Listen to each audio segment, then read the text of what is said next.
Assalamu alaikum wa rahmatullahi wa barakatuh to some and peace out to the rest of you. Hit the share button because the message is more important than the messenger. First, let me uh, give shots out again to C. Peterson for coming through on the Cash App. And if anybody else has come through between this current time that I'm recording it and this time that you're going to hear it, forgive me, I'll get to you and give you credit, but I'm recording this well before it's uploaded and available to you. I've already recorded and uploaded something about these nationality wars between different nationalities of black folks, and I'm not happy about that. Everyone knows. But the issue here at hand is that there is a particular grudge that I have to admit is for a reason or for reasons. And it's unfortunate, but I still have to sit and admit it. And the reason I have to do that is based on the evidence. It is because of some receipts that cannot be beat.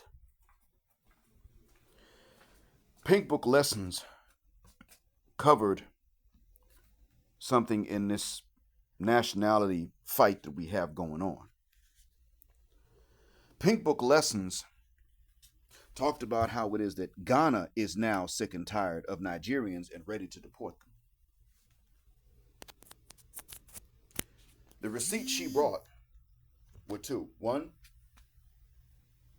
two pieces of footage in which Ghanaians were saying that these Igbos are not going to be able to come in and set up businesses where they are when it's illegal for them to even enter into retail as non-citizens of Ghana. But then they turn around and they boycott every non-Igbo that opens up a business in Igbo territory. Now, these are Ghanaians who are largely talking about the Igbo. These were two Ghanaians that were distinguishing between Nigerians and Igbo. So what they're pretty much saying is really it's not about Nigerians, it's about the Igbos, but the Nigerians that live there and break the laws and engage in retail, which is not legal, are Igbo. And that I could believe because Igbos do believe in retail, which is not wrong in and of itself, but if it's not legal, they'll still do it. They don't care about laws. The ones who care about laws obey the laws and nobody hears about them. But the ones that don't care about the laws are out there scamming and making a name for Nigerians as scammers because they don't identify themselves as their language group or their tribe. They don't do that. They know each other, but they don't identify themselves like that to you, me, or anybody else.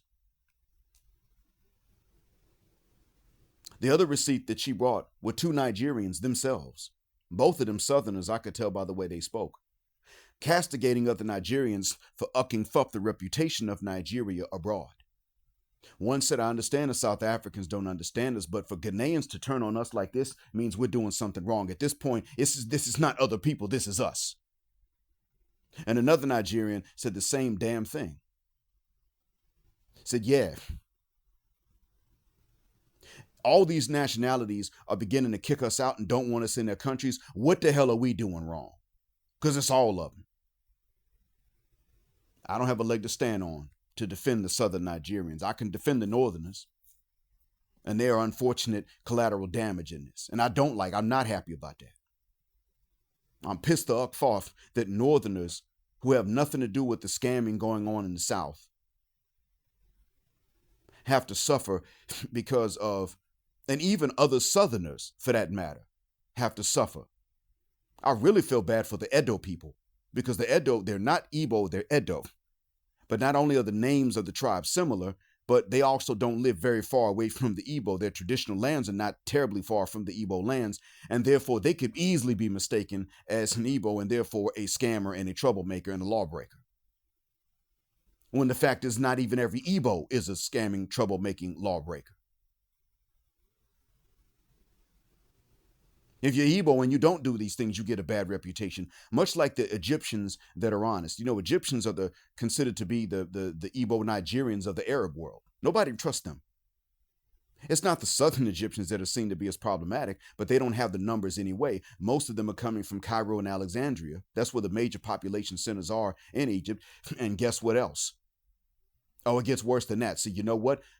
They're the stereotypical Egyptian in the minds of other people, and other Arabs can't stand it. They don't like their accent, and they don't like their corruption. As soon as I hear the accent, I associate it with corruption, and pardon me for saying it, but there's no nice way to say this. I associate it with all type of fuckery, and I turn out to be right a lot of times. I've had them try to run scams on me again and again and again. I've had one try 6 different times to run only 2 different scams on my ass. He would never stop trying. This nigga never quit.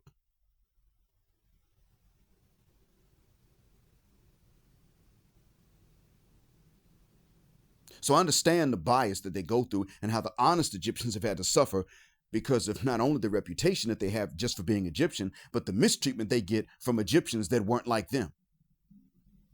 Because Egyptians don't like honest Egyptians. They don't like Sudanese for being honest. And it's the same thing oftentimes. I'm going to go ahead and say it. Because now somebody else has said it, which confirms my observation. Some people have told me this, but now Pink Book Lessons is bringing you the receipts from Ghanaians and Nigerians saying the same goddamn thing. You got these Igbo shucking fit up for everybody else. Starting with the honest Igbos who have to suffer for what they do. And they just ruining it for Nigeria. And I've told you all before, if you were FBA, you don't have a problem with Africans, you got a problem with Igbos.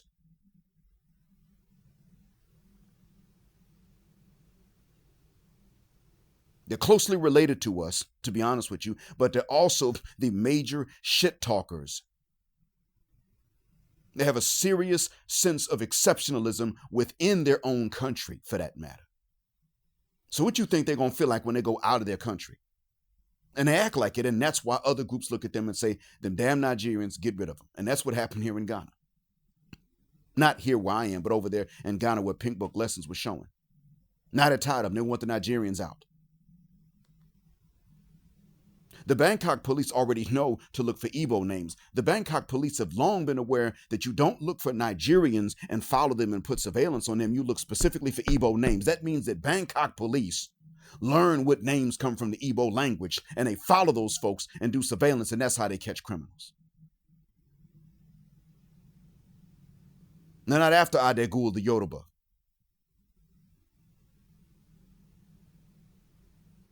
Because when they follow them, nothing happens. That guy goes to work, goes home, generally obeys the rules, obeys the laws. If he breaks the law, he probably just crossed the street illegally, jaywalking or some dumb stuff like that. Oh, but the Igbo, oh man. Everything that ain't legal, that man will do it if he can accomplish it on paper.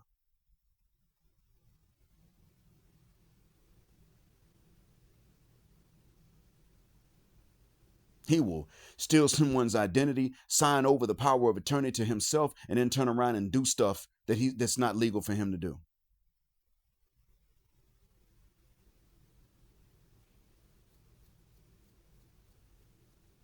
A man just does not care. It's not, and like I said, it can't be every Igbo, but boy, every Igbo winds up having to suffer for what the worst of them do. And the ones of them that do, they have no limits at all. There's a reason that South Africans turned violent against non-South Africans. People don't realize that, but that reason had to do with violence, and that violence, they turned violent in response to violence, and that violence was committed by some Nigerians. The South Africans showed up at a particular place and told them to either make good on what they had taken wrongfully or just leave, and one of the Nigerians pulled a gun and shot a South African, and that's when they turned violent and started burning everybody. And that wasn't right either.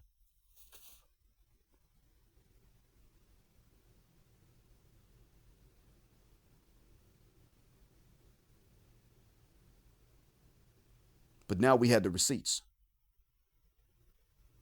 But also this sheds light on exactly what I said before.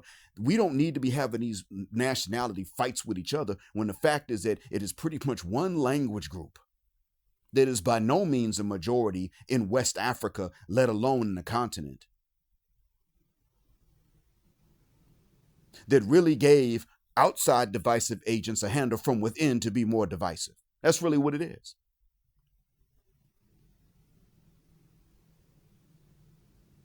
If you really want to know the truth. There's nothing for us to argue with the Ghanaian about. The Ghanaian may disagree with FBA and Jamaicans and Nigerians and Togolese and Beninese right next to them. They may disagree with other nationalities about things, but they don't hate other black folks. Most Nigerians don't hate other black folks. Hell, the country is named after blackness. So too is Niger, and so too is Sudan. I know, right? Same with Liberians. They don't hate us. There are things about which they disagree with us, and that's normal, and vice versa, but they don't hate us, and we don't walk around hating them. But we got these nationality wars going on largely because they were made a very convenient thing for someone else to go in. And namely because you had one language group that made that job of division so easy for any outside agents. One.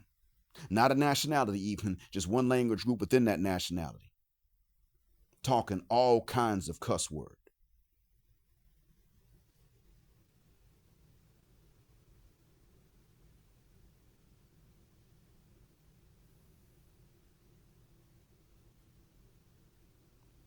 That's the problem with it. We're fighting each other over things like jollof rice and jambalaya. Fighting with each other when in the end it comes down to one simple thing. You had one group that doesn't like anybody else, and now you got receipts saying this. So I expect these nationality conflicts to be done away with. And some folks say, well, everybody just going to dogpile on the Igbo. Yeah, that's up to the Igbo. If that does happen, if all the other black folk in the world just simply gang up and dogpile on the Igbo, so what? I don't like the idea of that, but the point is that it's up to the Igbo whether or not that's going to happen. And I'm going to say to the Igbo the same thing I say to the FBA and the westernized black women, the Western black women and the westernized black women. If you aren't a part of the problem, you should not have to pay for the sins of somebody else. However, it is also your job to call them the Ukfout. That way you make it clearly their individual choice and not a cultural choice. That's what's important. Some will do this and some won't. As a matter of fact, many won't. Many Igbos that are honest will not call out their people for the fuckery. That's what makes it a cultural problem. See, African Americans who ain't with the shit will call out the ones that are with the shit, and that's what makes it an individual choice. It's not a cultural problem, a cultural failure. We've moved past that stage. The Black Manosphere was very instrumental in that. But we moved past that. We see dysfunction. The ones of us that ain't with that stuff tell you we ain't with it. Now, we don't always put on a song and dance show about it, but we ain't with it. And we congregate with those of us that ain't with it. And while we do have class compression, we're now beginning to uncompress the behavioral classes more so than the financial classes. We're done with the shuck fit. And it's going to be time for the Igbos to do the same thing. A lot of you are going to have to be seen as cultural traitors to your people in order to have any sense of decency, in order for anybody else to recognize any decency in you, because let's just call it what the hell it is. You start tracing back all of this division, and you're going to trace it back to some Igbo shit talkers that traveled outside of Nigeria and talked trash to other nationalities. Whether it was a black South African, a Kenyan, a Nigerian, a Congolese, a Jamaican, take your damn pick, a black American. You would trace it back to some Igbo shit talker that left Nigeria and went somewhere else and just badmouthed other black folks. And I know that's the case because within Nigeria, they've all told me the same goddamn thing. You can trace much of the division to them talking mad shit. And they were the only ones that fought a war to break away from the rest of the nation. It wasn't about oil. It was about them feeling like they're just better than everybody else.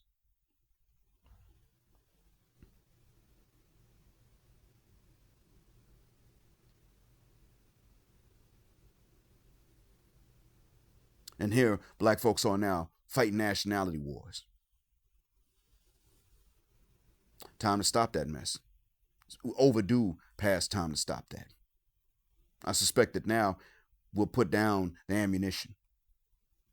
I suspect now we can cut out the boycotts, at least based on nationality. Now, if you're going to find out that some Igbo owns a particular business somewhere and you boycott that, I don't have a leg to stand on. I have to take those on an individual case-by-case basis. I don't have a leg to stand on and say, well, don't boycott the Igbo.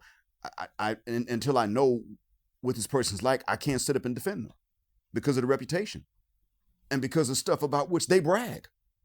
How do we know that they brag about it? Well, one of the Nigerians in Pink Book Lessons video sat up and said, you Nigerians that are in the comments section supporting this type of fuckery are the reason why everybody's sick and tired of you. Tired of us. Don't nobody want us in their country. You hear about a Nigerian doing something wrong else when you're like, hey.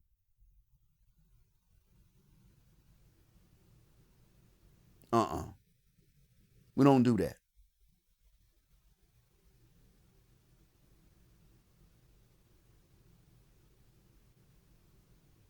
I'm tired of that.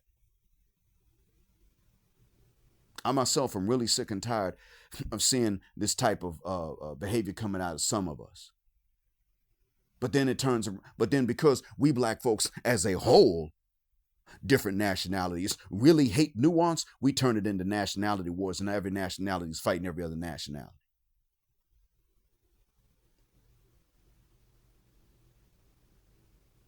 That's what we're all guilty right there.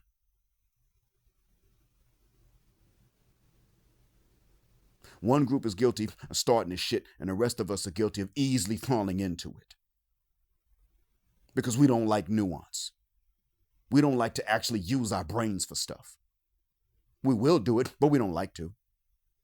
And we avoid it. If we don't know that we have to do it, we won't do it. If we're not sure whether or not we have to do it, we still try to find ways to not do it, to not use our brain. And this is what comes out of that. So you know you got to use your brain if you're going to practice medicine. So what do? We make good doctors when we go into that field. We know we got to use our brains and whatever it is that we do to earn a living. So whatever we're doing to earn a living, we tend to do pretty well. But when it comes down to things that are as important as earning a living, like not decreasing the quality of your life and the life of other people of your same race, we stop using our brains. We go straight to duh. I have to tell a lot of black folks, you realize that you're a piss poor communicator, and that's why you're falling out with your friends and why your marriage won't last. I have to tell this to quite a few black folks, men and women alike. Oh, and the only 2 times I've seen 2 black Muslims just really go at it with each other and about to fight with each other were 2 ADOS niggas. They were friends. Later on, I want to tell one of them, listen, the only reason you're about to fight was because you didn't clearly hear what he said. Yeah, but you know, that's my brother. I don't want to talk about it no more. We shouldn't have been fighting. Yeah, nigga, I know that. But at the time, you actually didn't say anything wrong. He didn't hear you clearly. That's all it was. He just didn't hear you clearly. That's not even your fault. I'm just letting you know that he didn't hear you clearly. And I'm also trying to tell him the same thing. But you know what? Neither one of them want to address the elephant in the room. Them niggas were stupid. And later on, they didn't learn anything. They just stopped fighting, but they didn't learn anything. So they're going to fight again. Probably have.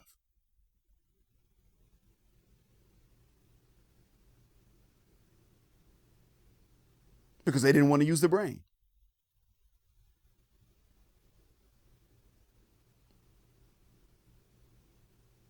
And that's something that happens to all of us. It doesn't matter where the hell we come from, what country, doesn't matter. We will do what we can to not have to use our brains. We will use much of our brain to try to find a way to not have to use our brains and don't even realize we're doing it. That is where all of us could be at each other's throats and we'd be right. There's really nothing else for us to fight each other about except that we share this in common. And that's not even a reason to fight. That's the reason for all of us to start introspecting and saying, man, I'm going to stop doing that. And most of the time when we don't like to use our brain and when we try to avoid using our brains, except to beat a system or to cut a corner, This is going to come back to haunt us later on. Usually, when we're doing that, who is it that really ridicules us for using our brains the most? Is it the men? Nope. But that's another topic for another day, because I've always talked about that anyway. But hopefully these nationality wars will stop now, because what Pink Book Lesson showed in her video exposed a hell of a lot more than what we think. You need to watch it about 4 times to get it, to see what really just happened there. The issue is not black folks and black folks and black folks and black folks, except that we don't like to use our brains. And that's not malicious, that's more lazy. But the issue is that you got one particular language group inside of a nationality that was divisive within that nationality and towards other black folks outside of that nationality, that made some divisive agents' job very convenient. And now it is to the point that those who share passports with this particular group are even beginning to admit that they're the goddamn problem.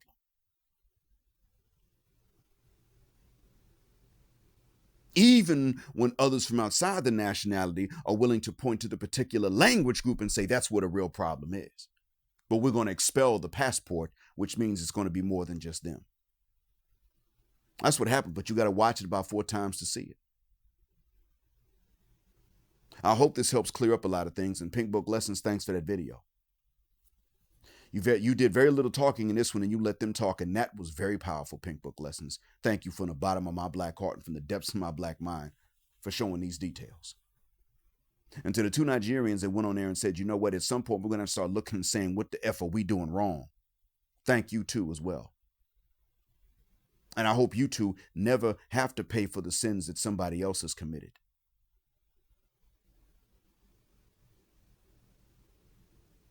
Thank you for listening. Again, Black Heart, Black Mind, Blackout. Assalamu alaikum, and black heterosexual non-select male power because they don't like it, and black patriarchy until extinction or judgment day.